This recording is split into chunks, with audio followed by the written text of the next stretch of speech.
శశిధరమకుటం. అందరూ చెప్పండి, ఓం నమ శివాయ. కైలాసానికి వినిపిస్తే చాలు, మీ అభిషేకం స్వామి స్వీకరిస్తాడు. ఓం నమ శివాయ, ఓం నమ శివాయ, ఓం నమ శివాయ.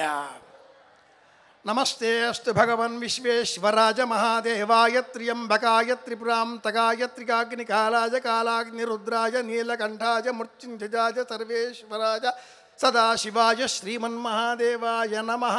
11 నామాల ఈ మహామంత్రంలో నమ శంభవే చ మయోభవే చ నమ శంకరాయ చ మయస్కరాయ చ నమ శివాయ చ శివతరాయ చ అనే 6 పాదాల మృత్యుంజయ పాశుపతంలో ఉండే 5వ మంత్రమే నమ శివాయ. అయితే సంపూర్ణమైన కృష్ణ యజుర్వేదాన్ని నమ శివాయ అంటే చాలు, మీకు పారాయణం చేసిన విన్న అంత పుణ్య ఫలం లభిస్తుంది అని శ్వేతాశ్వతరోపనిషత్తు చెబుతుంది.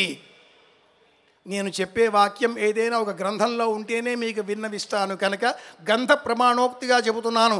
ఓం నమ శివాయ అంటే సంపూర్ణమైన వేదాలన్నింటినీ కూడా పఠనం చేసిన, శ్రవణం చేసిన, మననం చేసిన పుణ్యఫలం లభిస్తుంది కనుక అభిషేకం చాలా చిన్న వ్యవహారం. మీరంతా ఓం నమ శివాయ అని చెప్పండి చాలు. ఓం నమ శివాయ శ్రద్ధతో చెప్పండి చాలు, పరమేశ్వరుడు శ్రద్ధను చూస్తాడు. ఓం నమ శివాయ. శ్రద్ధాచమే అశ్రద్ధాచమే తన్మే ఉభయవ్రతం, విద్యాచమే అవిద్యాచమే తన్మే ఉభయవ్రతం. కాబట్టి శ్రద్ధ ముఖ్యం. దీపాన్ని వెలిగించడం అంటే ఇలా వచ్చాం, అలా కూర్చున్నాం, ఇలా వెలిగించామని కాదు మిత్రులారా. ఆ దీపం వెలిగించే సమయం వచ్చినప్పుడే మీరు వెలిగించాలి. అంతవరకు ఆ దీపాన్ని వెలిగించే అర్హత మీకు రావాలి. అంటే ఈ దేహాన్ని, అంటే మీ దేహాలను మీరు జ్ఞానదీపంగా మార్చుకోవాలి. దీపము కలిగిన ఇంటను దాపున శ్రీలక్ష్మి చేరి ధనముల ఇచ్చున్ అని చెబుతూ ఉంటాం కదా. ఆ దీపం మీరు కావాలి. ఇంటికి దీపం ఇల్లాలంటే అర్థం ఆవిడ దీపంగా మారాలి, ఆ ఇంటి యజమాని దీపంగా మారాలి.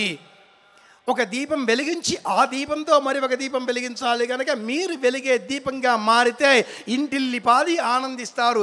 ఇంటిల్లిపాదికి ఆ ఆనంద కిరణాలను అందించేటటువంటి స్వరూపం మీరవుతారు. కనుక ఆనందో బ్రహ్మే దివ్యజానాత్, అది రావాలి ఈ దేహమంతా కూడా అనే ఉపనిషత్ వాక్యాన్ని స్మరించుకుంటే మనకు కావలసింది మళ్ళీ మొదటికే అదే శబ్దం మీదనే నేను కూర్చుంటాను, అదే శబ్దం మీద మీకు వినిపిస్తాను. కాబట్టి ఆ శబ్దమే శ్రద్ధ.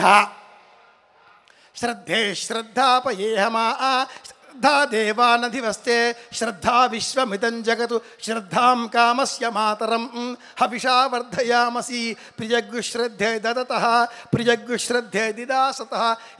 ఈ వేదవాక్యాలకు అర్థం ఏమిటి అంటే ఇచ్చిన శ్రద్ధతో ఇవ్వాలి, తీసుకున్న శ్రద్ధతో ఇవ్వాలి. కూర్చుంటే శ్రద్ధ, నిలుచుంటే శ్రద్ధ, వింటే శ్రద్ధ, మాట్లాడితే శ్రద్ధ. ప్రపంచమంతా కూడా శ్రద్ధతో ఉన్నది కనుకనే అంత కుంకుమ బొట్టు నుదుటను పెట్టుకునేటప్పుడు శ్రద్ధ చూపిస్తే ఆ బొట్టు పెట్టుకున్న ఆ స్వరూపం లలితా స్వరూపంగా ఉంటుంది. అలా కాక అంత కుంకుమ ఇలా నుదుటను రాచుకుంటే కాళికా స్వరూపంగా, ఉగ్ర స్వరూపంగా మారుతుంది. కనుక శ్రద్ధ కావాలి.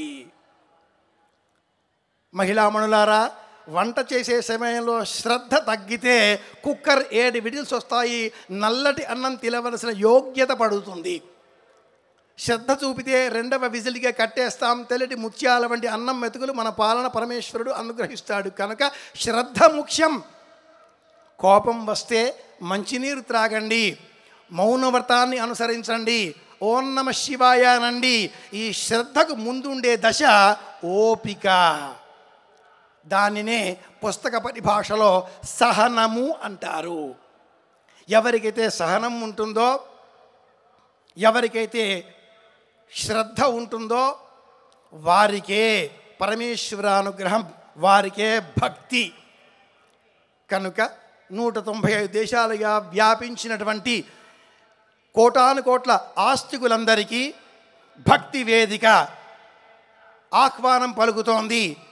ఇక్కడికి ప్రత్యక్షంగా రాని ఎడల మీ గృహాలలో కూడా ఈ సన్నివేశాన్ని, సందర్భాన్ని పురస్కరించుకొని ఈ జరిగే కార్యక్రమాలన్నీ కూడా చూచి అనంతరం ఇక్కడ దీపం వెలిగించిన అనంతరమే మీరు మీ గృహాలలో దీపాలు వెలిగిస్తే అన్ని దీపాల కాంతులు కూడా ఒక్కటై ప్రపంచవ్యాప్తంగా ఉండే స్తబ్దతను పోగొడతాయి. అందరినీ కూడా ఉత్తేజభరితం చేసి అందరికీ కూడా ఆనందకాంతులు అందజేస్తాయి అని తెలియజేస్తూ ఒక్కసారి అందరం ముక్త కంఠంతో ఐక్యంతో కైలాసానికి కూడా వినిపించే విధంగా చెబుతాం. ఓం నమః శివాయ, ఓం నమః శివాయ, ఓం నమః శివాయ.